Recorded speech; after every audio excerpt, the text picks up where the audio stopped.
You're from Milwaukee. I am. Which I didn't know when I started listening to your show.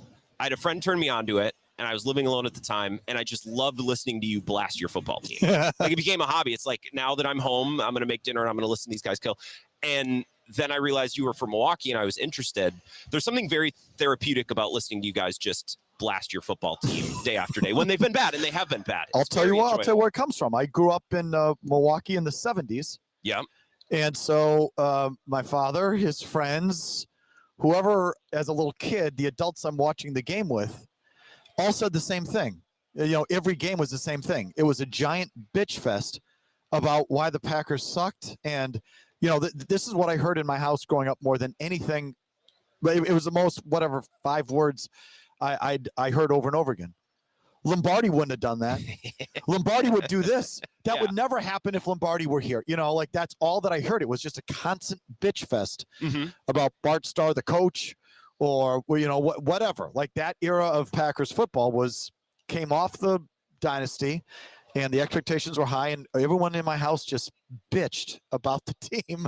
And so, like, that's I don't know. That's how it's ingrained in me. Yeah, well, and people still reference that era with people my age who weren't around in the 70s and the 80s. There's two Packers fans. There's two types, those that were around in the 70s, 80s, and those who were lectured about the times in the 70s and the 80s. So I hear about it. I now have the pleasure to live through. How many years in a row now have you been on the air talking about the Patriots every day? So, well, I covered the Patriots as a beat writer, newspaper guy from 1999 through 07, 08, in that range. And but I've been appearing on local Boston radio since that time, really, since 1999. The show that we have right now is in its 16th year. So the Felger and Mazz show on 98.5 The Sports Hub is in its 16th year. And it's been the same crew throughout, right? It has been. Murray and Mazz. Was it harder to talk about the Patriots every day and make it interesting when they were nothing but good? Yes. Than it is now? Yes. Compared to when they're nothing but bad? Yes. It's two extremes that you've had. So why is that? But let me tell you, I feel justified in all the nitpick. I mean, when they were winning Super Bowls, we nitpicked the crap out of them. But let me tell you, all the things we nitpicked about them are the reason they suck now. You know, Brady left, and it all fell apart because you wouldn't know it because there was so much winning, but they did a lot of things wrong. Sure. You know, they were not a really good drafting team. Consistently, there were some drafts that Bill hit through the, out of the park, but for the most part, he was not great at the draft. They were a team that didn't like to pay. They were kind of cheap with their money. They cut corners on their staff, and that was partly because Bill just wanted total control and he didn't want to have a lot of people that he had to deal with. So it was very autocratic, but so they cut corners on their roster. They weren't a good drafting team. They cut corners with their staff and staffing. And, we would call these things out in real time and it'd be like, well, you idiot, they just won. Go back to Wisconsin. I'm like, all right, I know they won, but their draft still sucked. Yeah.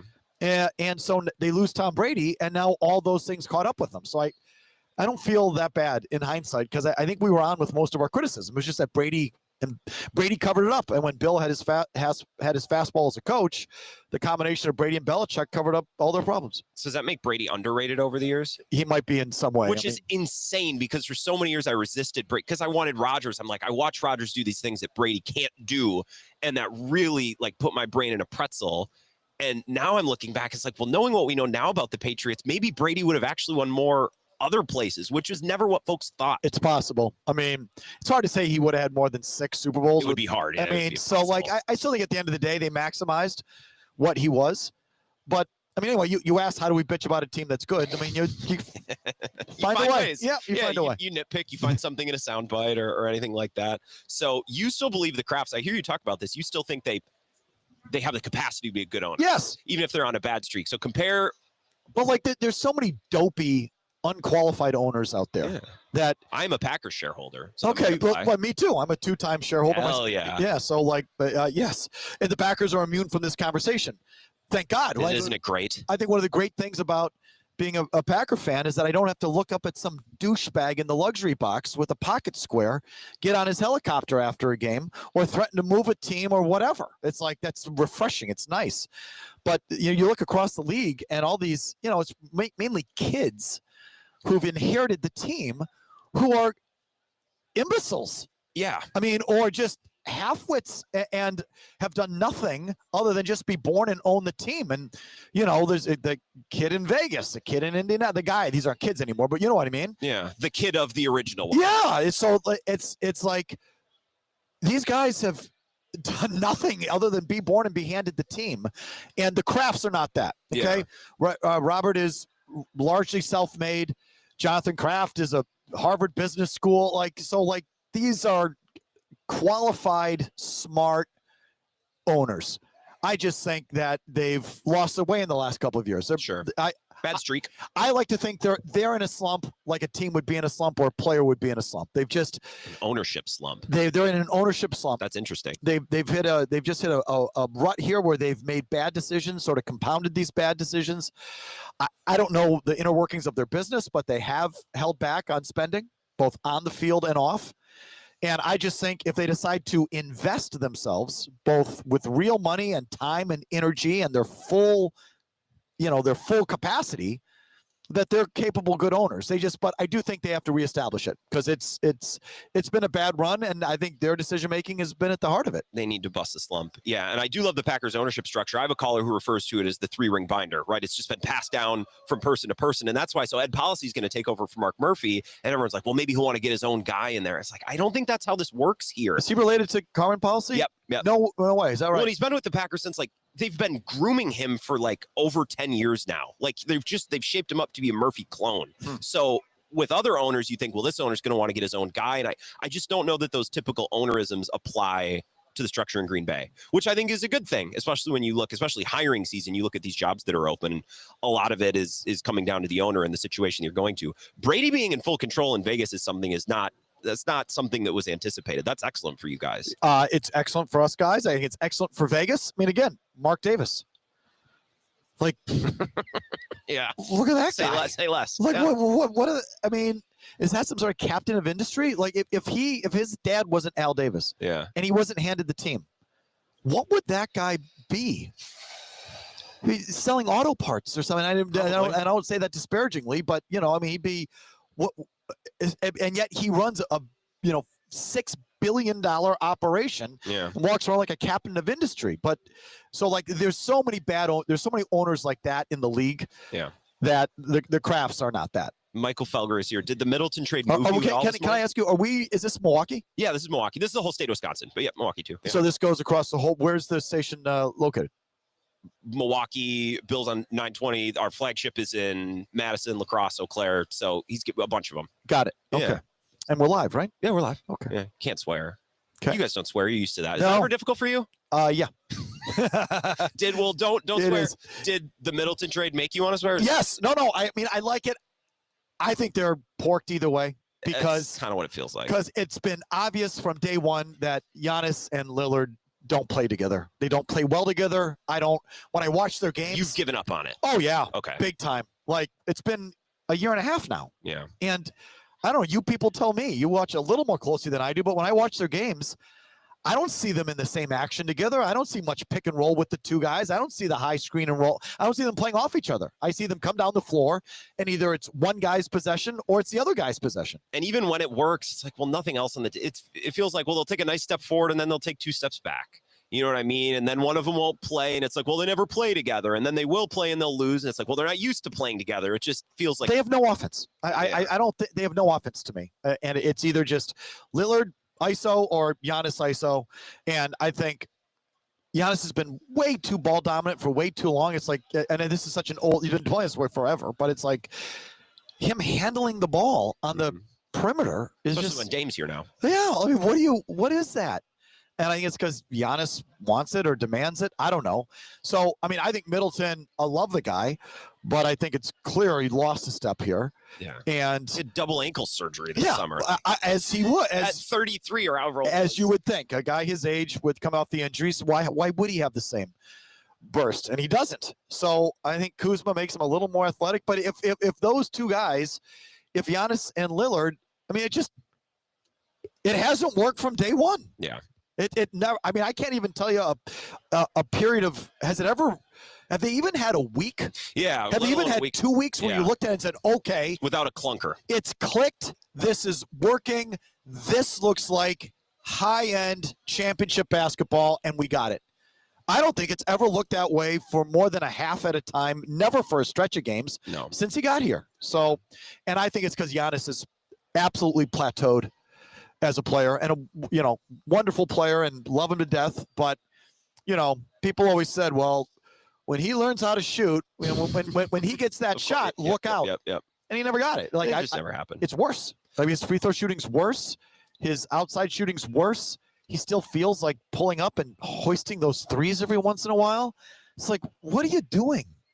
And it's funny because he can still go 36, 12, and 4. You know what I mean? Like, he can still be. And it's the same with Luka. Like, even these players, these high-end players who have limitations, they're still unbelievable. So it's hard to tell these guys that they're playing wrong because they've been awesome for so long. Is it weird? You tell me. Is it stupid if I ask you a Brewers question? Because these are still my teams. Oh, okay. So you guys smoke the Red Sox for not spending, almost like they should spend to spend. And I think with an ownership group like you have, like, there's just a certain prestige. You should be expected to put the pedal down. Okay. Yes. So I'm curious, like, if you were on the air in Milwaukee, the Brewers can't do that. I know. So can you beat up on a team? As a host, you almost have to say, guys, they can't. Like, is that where the conversation starts? How do you host that show? Exactly. Because I would love to. I think all owners should be, they should be really scrutinized. So let's scrutinize. It's Anastasio, right? Yep. Mark Anastasio. Well, maybe we should scrutinize him. I mean, there's plenty of small market teams that just make money hand over fist. Does he collect revenue sharing money? I'm sure on some level his net worth is like $600 million. Like, okay, so you know what? Maybe I would get on him. Like, I mean, because in Milwaukee, I get it, small market. I'm not asking you to lose gobs of money, but I would also say to be reasonable. If you're in it to make a big profit, you're in it for the wrong reason. Sure. Like, go back to the whatever. Is he venture capital or is he probably hedge fund? I can't remember how he. Whatever. Go back to finance. Sure. If it's all about the profit margin, then don't own a small market baseball team. Sure. So if you're going to treat it as a passion play, and it's you're not just selling widgets, then don't expect the same profit margin that you would with your other businesses. You should be prepared to take a loss now and then. You should be prepared to spend like you wouldn't spend in other businesses. So maybe I would get on him. If he collects revenue sharing, like, I don't know. I mean, they've been so close and so good for so long. Good. I mean, I don't mean great, but they're on a nice run here. A really nice run. With a little extra money, are they that much better? I mean, so maybe I would get on him. You have to get on him to a degree. I would have gotten on him I newant trusted Williams as a closer. Yeah, let's talk about that. Never. You know why?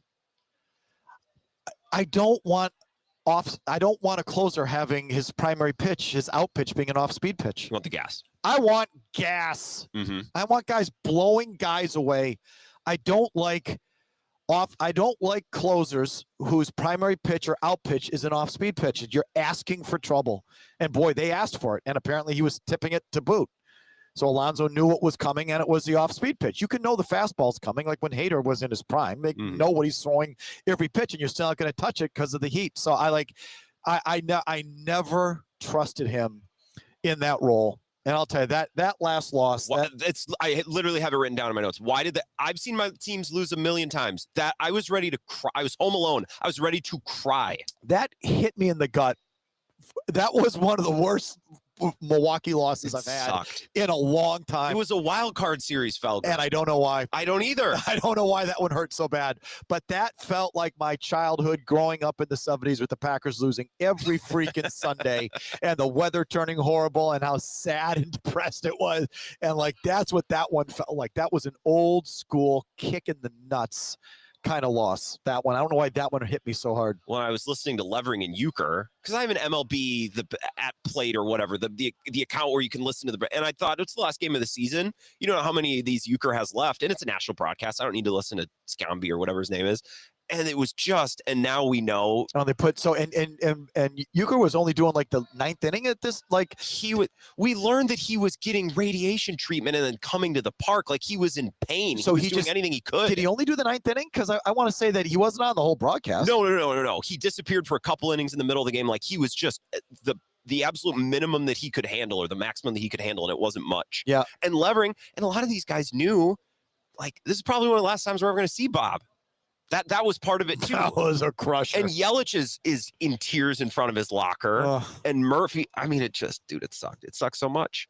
And I heard you mention it the next day. And you're pretty good at not. I would be more obnoxious about my teams if I were you, but I get why you're that way. Oh, you should hear me with the one that's driving everyone crazy now is, well, the Chiefs are vying to become the first three-time Super Bowl champ. I say, well, no. They're vying to become the first three-peat since the Green Bay Packers in 65 and 67. Mm-hmm. The football did not start with the Super Bowls. The NFL was a fully formed, elite, real league starting in the late 50s. Anyone who knows their history, I was talking about this today, so it's fresh in my mind. The 1958 championship game, Colts-Giants, was sort of like the line of demarcation. The 60s era NFL was a real league. It was a good league. And oh, by the way, so when they went from 65 to 67, the last two were Super Bowls. Yep. So it's not like it was in the 20s. For people to treat this like it's the first three-peat ever is silly. No, it is weird. It doesn't really bother me, but it is fun. Packers fans, it's fun to be elitist because you can stand on these hills and look down. And listen, the ownership thing. I'm in Boston, and they stand on these 18 championships by the Celtics. The first one won in 1958 against like the Tri-City Riverhawks and the Fort Wayne Pistons and the Cincinnati Royals, and I'm like, okay, if you're going to say the Celtics have 18, the Packers have 13. So suck it. Like your 6 Super Bowls, neat, child's play. You're not even halfway to the most NFL championships, and that's in Green Bay. So I get obnoxious about that. It's fun. But I don't come in the next day and bitch about Giannis or Williams or things like this. No one wants to talk Wisconsin sports. That sucks so much. I'm glad that we're on the same page on that. Well, I could talk to you for an hour. I'm appreciative. Thank you for coming over. I know you just wrapped up a 4-hour show, so thank you. Okay. Thanks for having me. Yeah, appreciate it. We'll take a break. We'll be right back. So